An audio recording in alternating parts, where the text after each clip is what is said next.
Maraming koponan na nagtatapos ng ensayo sa simpleng pag-uunat o paglusong sa isang timba ng yelo. Pero sa Real Madrid ang proseso ng recovery ay parang isang marangyang spa experience. Tingnan mo ang hydrotherapy area sa kanilang training base. Bukas ito buong taon para masigurong anumang oras ay maibabalik ng bawat manlalaro ang kanilang kondisyon sa rurok ng performance. May dalawang pangunahing water therapy zone ng Real Madrid.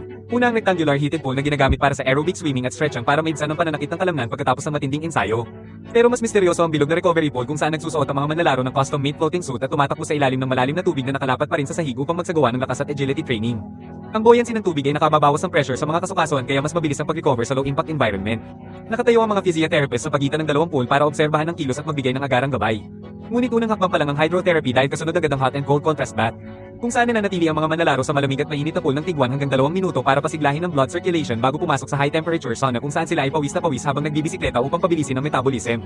Sa huli, tatalon silang muli sa malamig na pool para gisingin ang buong nervous system at ibalik ang focus at reaction time sa pinakamataas na antas.